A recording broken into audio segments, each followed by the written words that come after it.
Hi, Sayre again, doing a post-race weekend wrap-up. We were racing with the USCRA at Canaan in Canaan, New Hampshire this past weekend.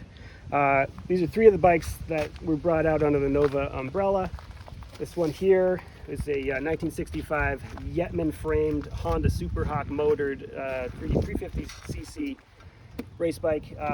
Really fun to ride, goes really well. At the previous event at Loudon, we over-revved the motor and ended up breaking one of our fancy roller rocker cams. We had these period Harman Collins roller rockers that we destroyed.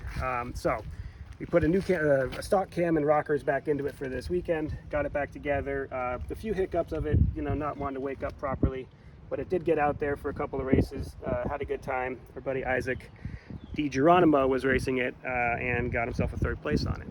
Our CB1 is our modern bike. This is 33 years old, meaning it's just a kid.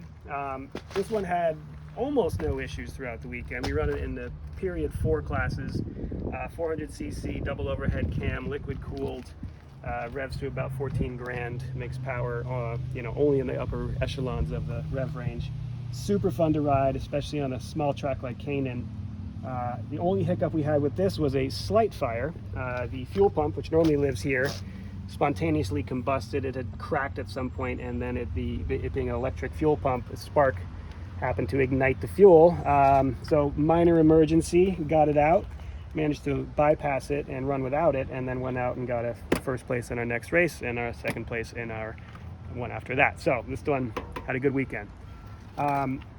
Lastly, this is our Yamaha TD TR Mongrel, I call it.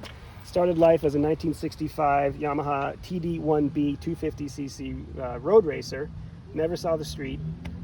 Since then, it's been stretched to take a later 1970s 6-speed bottom end from the street bikes, and then this is a 1970s factory 350cc top end. So effectively, this doubles the horsepower of the original bike.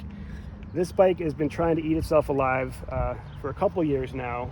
We put this bracing on, which vastly improves the handling. We put this triple tree and much bigger forks and a much bigger brake on, which vastly improves the handling of the original bike.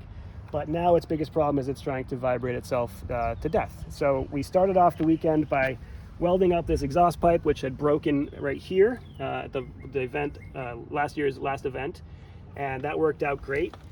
And then we noticed that we had a cracked engine mount up front, which we welded before we left. And then at the end of day one, it had cracked again. So you see these very fancy, very high-tech U-bolts that we put in to try to get through day 2.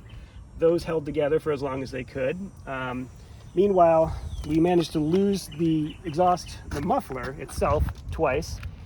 Bolted on, safety wired on, it still rattled itself off, and I had to walk back from the off-camber corner carrying it to get back to the pits.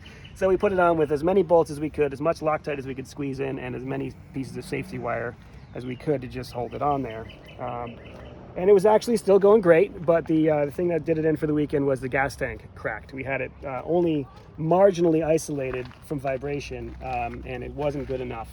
So we need to come back and re-engineer our rubber isolating system to really keep it isolated.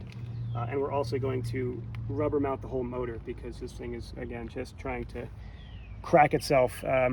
Not to mention the toll it takes on your hands when you're trying to race it. Your forearms go numb and you have very little feel for the road. So a couple more changes, but that's the product. That's the process of bike development. You have to kind of run it till things go wrong and then come up with solutions for those. So that's it for now. Please like and subscribe and share these videos.